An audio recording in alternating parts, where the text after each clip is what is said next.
আসসালামু আলাইকুম। আমি তাসমিম আলম তৃষ্ণা। আমি একজন কোয়ালিফাইড বিহেভিয়ার অ্যানালিস্ট এবং ইন্টারন্যাশনাল বিহেভিয়ার অ্যানালিস্ট। এখন বর্তমানে আমার নিজের প্রতিষ্ঠান সেবা, যেটা মিরপুর ২ অবস্থিত, সেখানে মূলত আমি একজন আচরণ বিশ্লেষক হিসেবে কাজ করছি। আচরণ বিশ্লেষককে মূলত ইংরেজিতে বলা হয় বিহেভিয়ার অ্যানালিস্ট।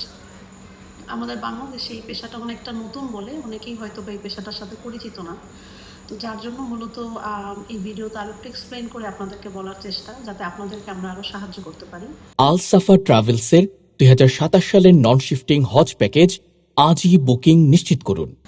আম, আমরা মূলত সেবা থেরাপি সেন্টারে আমরা যাদের মূলত আচরণগত সমস্যা থাকে, যে সমস্ত বাচ্চাদের অটিজম বৈশিষ্ট্য সম্পন্ন থাকে বা এডিএইচডি সম্পন্ন থাকে বা ডেভেলপমেন্টাল ডিলে থাকে, একটা বাচ্চার যেভাবে বেড়ে ওঠা উচিত, একটা বয়স অনুযায়ী যখন যে ডেভেলপমেন্টাল মাইলস্টোনটা আসা উচিত, সেটা যখন আমরা দেখছি যে ঠিকমতো হচ্ছে না বা বিকাশগত কোনো একটা গ্যাপ থাকছে, তখন মূলত আমরা সেবা থেরাপি সেন্টারে বাচ্চাদের সাথে একটা ট্রেনিংয়ের মাধ্যমে বা একটা প্রশিক্ষণের মাধ্যমে বাচ্চাদের সাথে কাজ করে থাকি।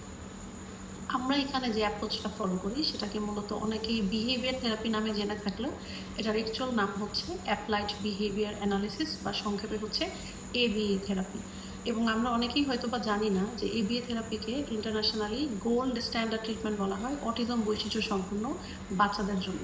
তো আমাদের এখানে এবিএ থেরাপিতে আমরা যে শুধুমাত্র 1:1 এবিএ থেরাপি দিই এরকম না, আমরা এখানে কিন্তু আমাদের এখানে এবিএ বেসড প্রি স্কুল আছে, বা আমরা এখানে বাচ্চাদেরকে গ্রুপে, যে সমস্ত বাচ্চারা মনে করেন যে একসাথে কাজ করতে গিয়ে প্রবলেম ফেস করছে, তাদের কথা মাথায় রেখেও আমাদের এখানে 1 ডে প্রোগ্রাম আছে, 4 ডে প্রোগ্রাম আছে।